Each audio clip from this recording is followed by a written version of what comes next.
स्वागत है आप सभी का। आप देख रहे हैं प्राइम डिबेट, आपके साथ मैं हूं स्वप्निल।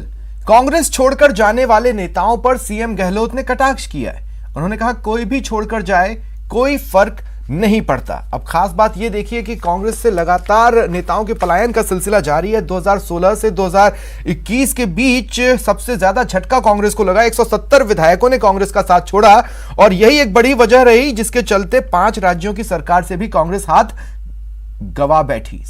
सरकार हाथ से गवा बैठी।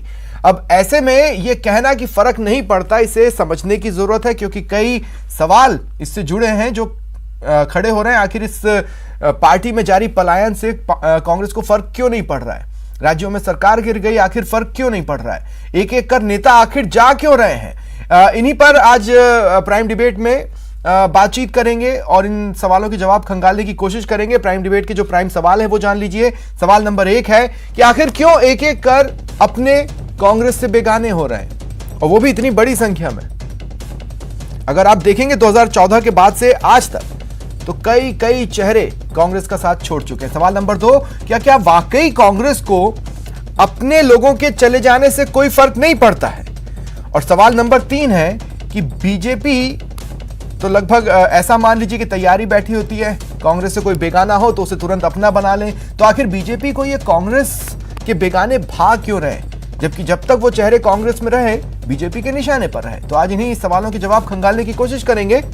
मेरे साथ जो गेस्ट पैनल जुड़ रहा है आपको इंट्रोड्यूस करवा देता हूं। मेरे साथ जुड़ रहे हैं आर तिवारी जी, कांग्रेस नेता है, रामलाल शर्मा जी बीजेपी विधायक हैं, और अवधेश अकोदिया जी वरिष्ठ पत्रकार हैं। आप सभी का स्वागत है न्यूज 18 राजस्थान पर।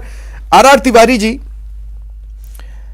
एक होता है परिवार में से एक भी व्यक्ति जाए तो दुख सबको होता है, जाने वाले को भी और परिवार को भी। पर सीएम गहलोत जब ये कह रहे हैं कि कोई फर्क नहीं पड़ता, तो वो कहना क्या चाह रहे हैं?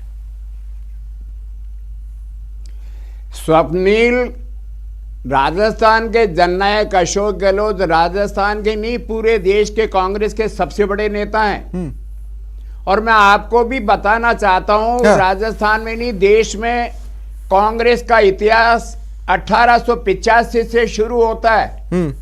ये कांग्रेस से पलायन करने वाले नेता 2016 के बाद में जाने वाले नहीं है।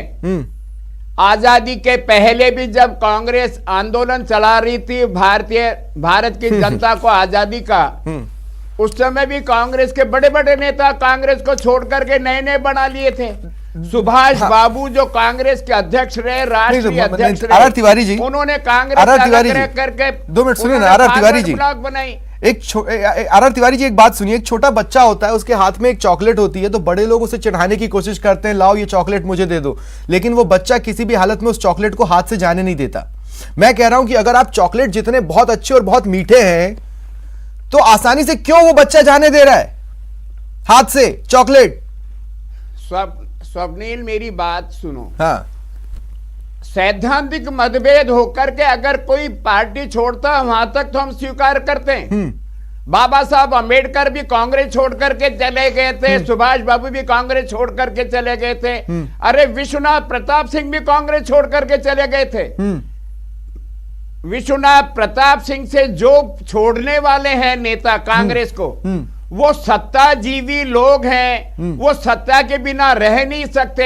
राजीव गांधी जी की पीठ में छुरा भोंक करके नहीं। तो फिर दूसरा सवाल ये है कि ऐसे सत्ताजीवी लोग जब दोबारा आना चाहते हैं तो आप उनको वापस क्यों ले लेते हैं? उनका कांग्रेस नहीं, ऐसे सत्ताजीवी लोग अगर दोबारा कांग्रेस में आना चाहते हैं तो आप वापस क्यों ले लेते हैं?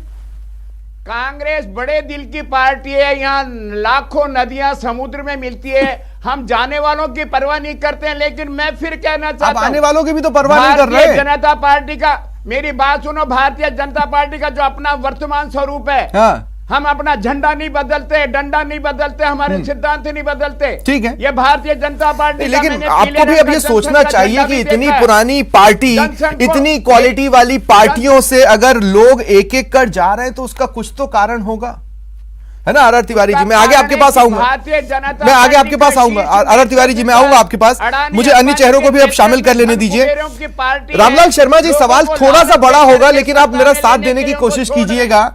आपको कांग्रेस के परिवारवाद से दिक्कत है, लेकिन कांग्रेस में परिवारवाद के जिन चेहरों का उदाहरण आप दिया करते थे उन्हें अपनी पार्टी में शामिल कर लिया।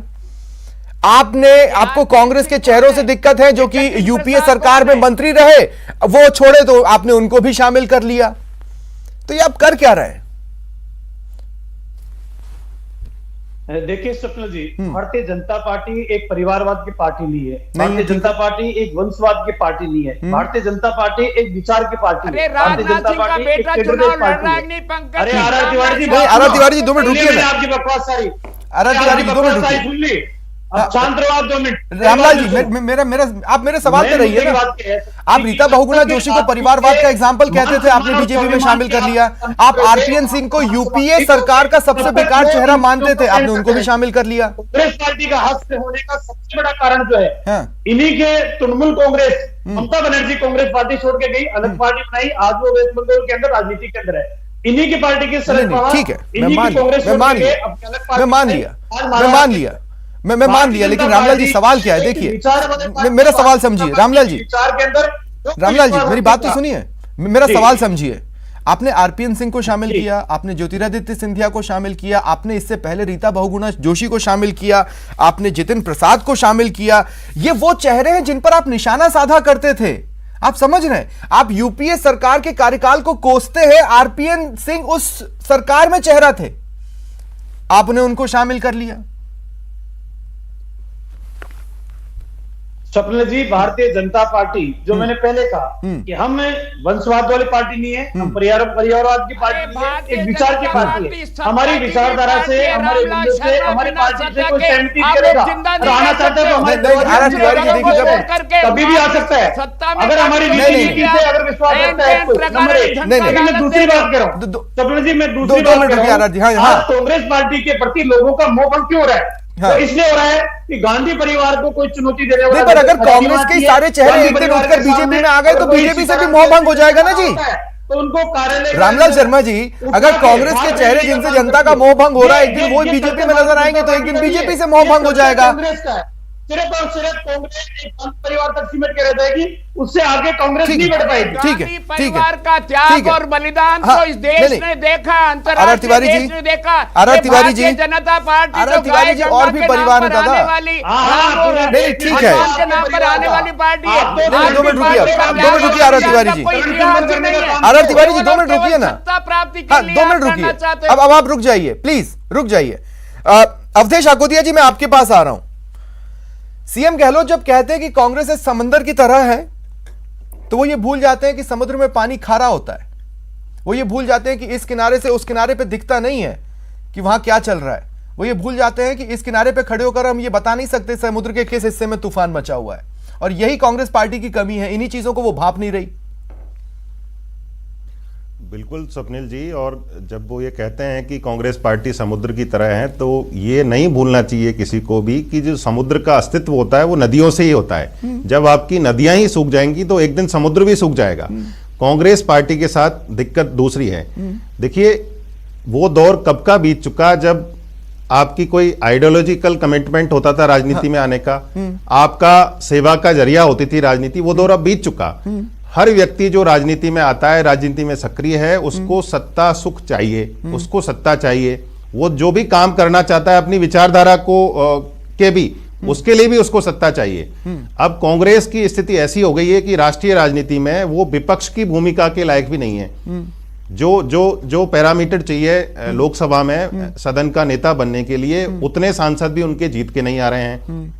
गिने चुने 3 राज्यों में जहां सिर्फ कांग्रेस की सरकार है, 3 राज्य ऐसे उनके तो बच्चे क्या हैं। कांग्रेस में कोई अट्रैक्शन रह नहीं गया है? मैं पूछना ये चाह रहा हूं। देखिए, मेरी बात को समझिएगा।